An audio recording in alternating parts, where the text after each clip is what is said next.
What's up, everybody? So today we are talking depersonalization, derealization, two very common symptoms of high levels of anxiety, trauma in one's life.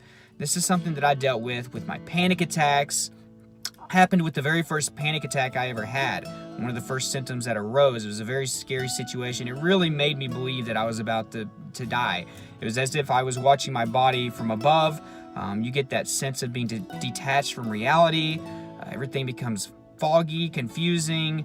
It's a very weird situation. Some people actually embrace depersonalization, but for me, it was a scary experience, and I'm glad I don't deal with that anymore. So if we're going to talk about depersonalization, there's nobody I would rather have talk about it than the expert, the anxiety ninja, and my friend.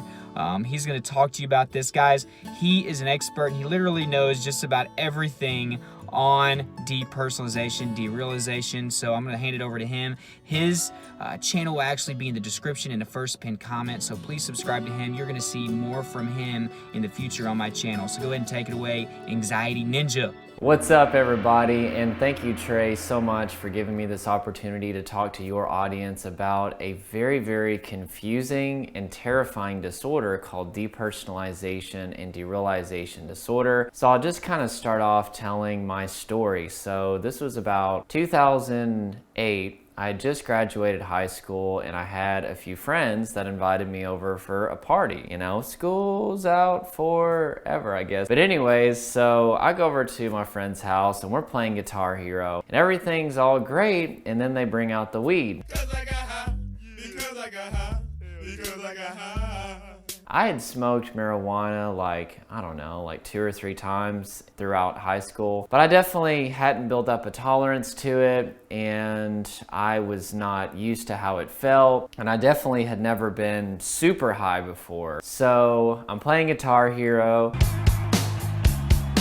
and my friend gives me the joint, and he says, all right, man, you got to inhale and you've got to hold it for as long as you can. I did that, and I could feel the high coming on stronger and stronger and stronger. And then I pretty much felt like this big, thick heaviness all over my body, and it felt pretty cool. So I was just kind of continuing to play Guitar Hero. And then out of nowhere, my friend, and he gets in my face and he goes, "Are you okay?" And it gave me literally the biggest deja vu that I've ever had in my life. I could see a picture of this guy's head like spinning around in my head.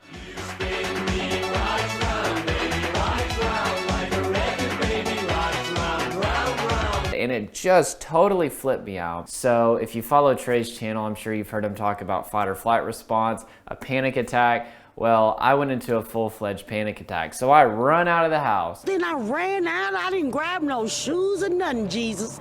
I ran for my life. And I feel my heart pounding, and that really scared me because I thought I was gonna die. And I'm pacing back and forth over and over again. And eventually I started to feel really disconnected from my body. And I also started to feel really disconnected from my surroundings. I looked around at my friend's cars and his house and the street. It was like a dark night, and everything felt fake. It literally felt like I had slipped out of reality and I had entered into a dream world. And also it was like I was watching my body from the outside looking in. It was like there was a camera like way out here, and I was watching my body, and that would be depersonalization. The dream world thing, that's derealization. And then after that night was over, I thought that it was just going to be one of those things where, okay, maybe I got some bad marijuana and all of those weird feelings of being disconnected, all the panic attack symptoms are just going to go away. But actually, I started to feel them on a continual basis, and I would have like 10 to 20 panic attacks a day. I thought that I was going absolutely crazy, and I had this fear that I was going to be like that forever, and I had this fear that I was going to end up in a mental institution. But eventually, I did finally recover. Once I started to embrace the feelings into my life, I started to live life as normal. But it did take time, effort, and patience. And then, a decade later, chapter. I was about to publish my first book and I was super nervous about it. This would be over 2 years ago. And all of a sudden, I'm sitting outside and I'm just so emotionally overwhelmed at the idea that maybe this book is going to be horrible. Maybe nobody's going to read it. And then I started to fear, oh goodness, what if I can't provide for my family? What if this is just a big train wreck? Oh no. And then all of a sudden, I started to feel depersonalized and derealized again. And I was like, okay, wait a minute. This can't be good. If I can go over a decade without the feelings and then they can just come back like that, maybe I'm destined to just go in and out of having depersonalization and derealization for the rest of my life. But what I did is I started to realize that the same circumstances that were present the first time that I got depersonalization and derealization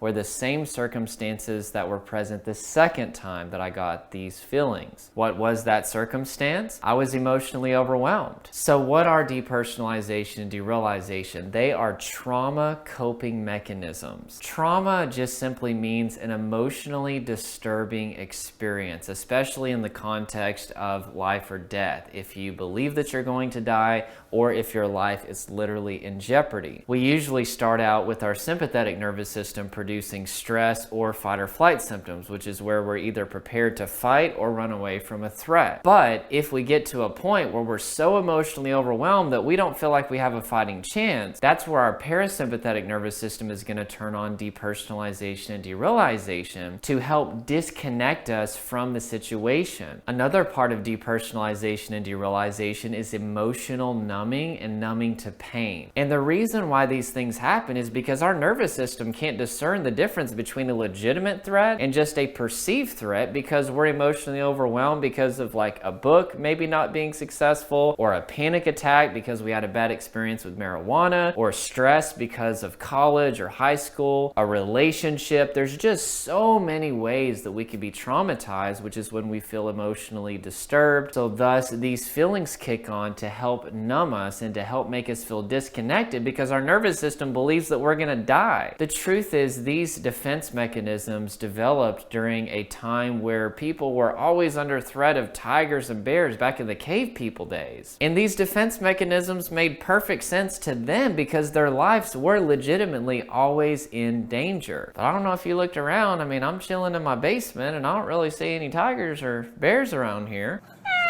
Yet our nervous system is just like a smoke alarm. It can't discern the difference between smoke from bacon that I burn because I can't cook anything, and my wife makes fun of me because I seriously couldn't even cook macaroni and cheese. One time I forgot to put the freaking cheese sauce in the macaroni and cheese. One does not simply walk into the kitchen and forget to put the cheese in the macaroni and cheese. Sorry about that. But anyway, nonetheless, a smoke alarm is designed to detect smoke and sound the alarm, regardless of the source of the smoke. The smoke alarm is always going to err on the side of safety and produce the alarm anytime that there's smoke. Well, it's the same with your fight or flight response, and it's the same with these trauma coping mechanisms of depersonalization and derealization. Anytime that we get really, really stressed out and there's this buildup of anxiety like a volcano, we're eventually going to have fight or flight response activated, even if there's no tiger there. Also, if we are emotionally overwhelmed or we feel like our life is in jeopardy, some people's nervous system is going to respond by producing the trauma coping mechanisms of depersonalization and derealization. Over half of all people,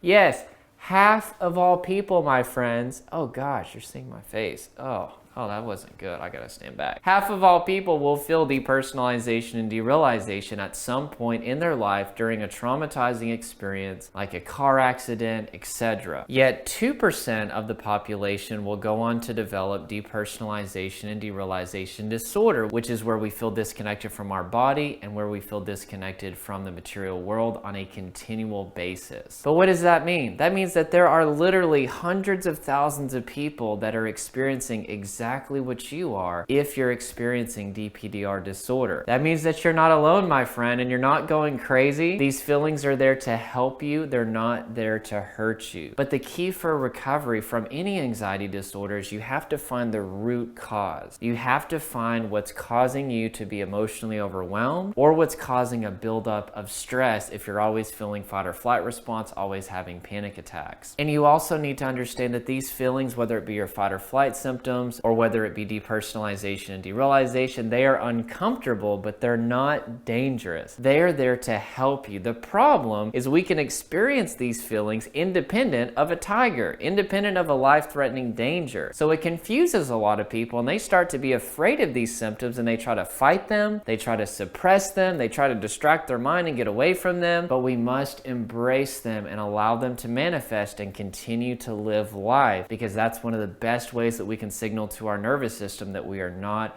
under any threat. Well, if you guys want some further tips on how to recover from depersonalization and derealization, make sure to head over to my channel. It is youtube.com/theanxietyninja. All right, once again, Trey, thank you so much for giving me this opportunity to talk to your audience. And that's it, my friends. We'll talk to you soon. Guys, I told you he knows so freaking much about this subject. That's why I had to have him come on this channel. Guys, please subscribe to him. He's in the first pinned comment. He's in the description. Me and him have developed a friendship over the last few months. He knows so much, and he's just a genuine person. So please subscribe to the Anxiety Ninja. Also, we'll put his done with depersonalization, derealization course down below.